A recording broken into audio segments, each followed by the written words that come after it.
आप आपके बच्चे की बर्थडे कैसे सेलिब्रेट करते हैं? उसके लिए बड़ी पार्टी देकर, महंगे खिलौने या तोहफे देकर, या उसके साथ घूमने जाकर? ये सारी चीजें करने के बाद आपको लगता है कि उसका भविष्य सुधर जाएगा या वो एक अच्छा इंसान बनना शुरू कर देगा?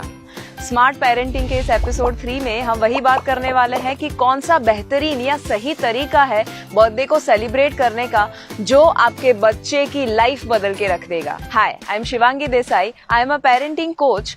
और आप जो अभी तक डिजाइनर केक्स या बहुत सारी सरप्राइज पार्टीज, खिलौने, तोहफे सब देते थे ना, उसका एक बहुत बड़ा साइड इफेक्ट आता है और वो एक रिसीविंग मोड में आ जाता है। यानी कि कहीं ना कहीं हम उसे पाना सिखा रहे हैं। जैसे ही बर्थडे आती है ना, उसका पहला थॉट जो है वो यही आता है, इस बर्थडे पे मुझे क्या मिलेगा, कौन सा नया गिफ्ट मिलेगा, कौन सी नई केक मिलेगी।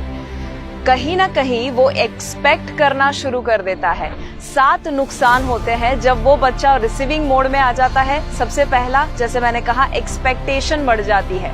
अगर पहले साल पे उसे 5,000 की पार्टी दी, 5 साल पे उसे 25,000 की पार्टी दी, 10 साल पे 50,000 की, तो ऑब्वियसली जब 15 साल का होगा तो 1 लाख की पार्टी तो मांगेगा ही मांगेगा।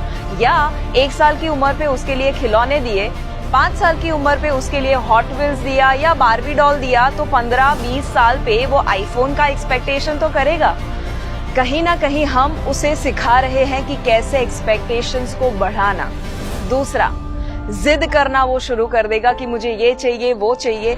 गुस्सा करना शुरू कर देगा जब उसके एक्सपेक्टेशन के मुताबिक चीजें नहीं होती, या अपसेट होना शुरू हो जाएगा।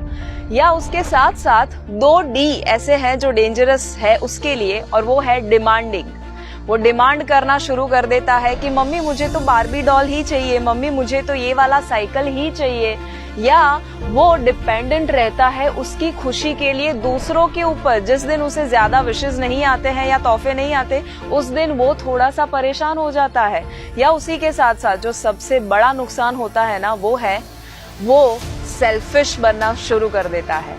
उसको यही लगता है कि मुझे क्या मिलेगा, उसका पूरा फोकस उसके ऊपर ही रहता है।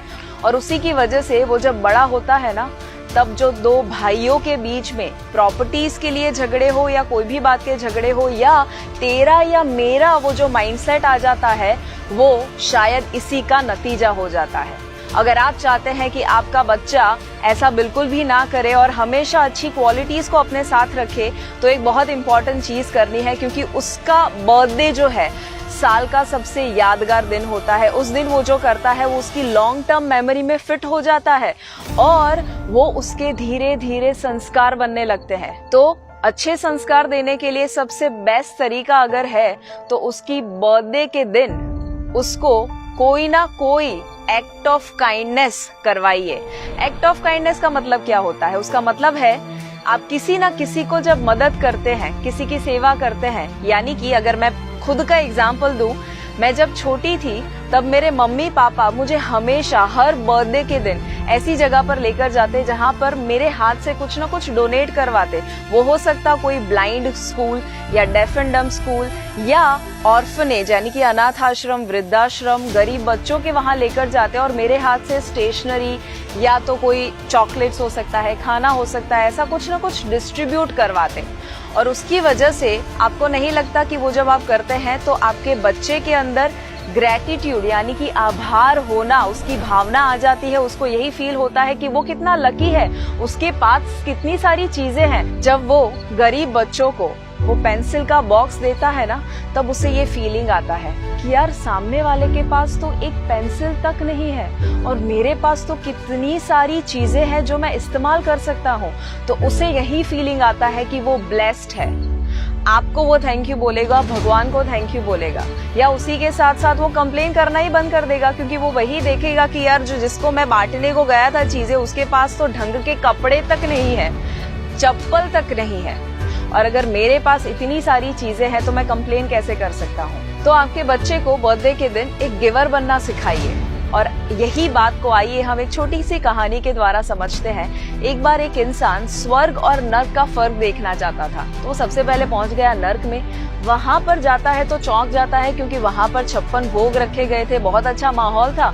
बट जैसे करीब जाता है उसे पता चलते हैं कि वहां पर जितने लोग थे सब फ्रस्ट्रेटेड थे, और वो इसीलिए कि 56 भोग तो रखे गए थे पर उनके हाथ के साथ एक लकड़ी बांधी गई थी, सीधी लकड़ी, एक स्टिक, कि जिसकी वजह से वो अपने हाथ को मोड़ ही नहीं सकते थे और वो खाना ही नहीं खा रहे थे।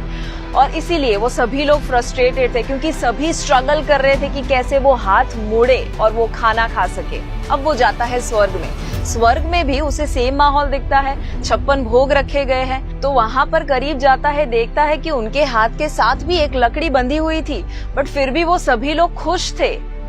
कैसे?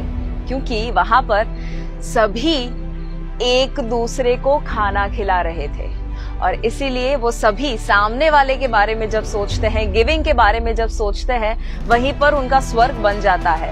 हमें एक्चुअली ये सोचने की जरूरत नहीं है कि मरने के बाद क्या होगा, बट आपके बच्चे को ये सिखाइए कि जीते जी कैसे वो स्वर्ग बना सकता है, और वो एक बहुत ही आसान तरीके से हो सकता है, गिविंग के द्वारा, देने के द्वारा, ऐसे लोगों को कि जिन्हें जरूरत है। तो आपके बच्चे के अगले बर्थडे पे आप क्या करने वाले हैं, जरूर कमेंट में लिखिए और बताइए मुझे कि कैसे आप उसे देना, एक गिवर बनना सिखाने वाले हैं। और अगर आप चाहते हैं कि लालच से भरे नहीं बट निस्वार्थ भाव से भरे हम बच्चों को तैयार करें इंडिया में, और एक नया इंडिया तैयार करें, तो जरूर इस वीडियो को ज्यादा से ज्यादा लोगों के साथ शेयर कीजिए। और अभी तक अगर आपने हमारा फेसबुक पेज लाइक नहीं किया या यूट्यूब पे सब्सक्राइब नहीं किया, तो अभी वक्त है, अभी कर दीजिए।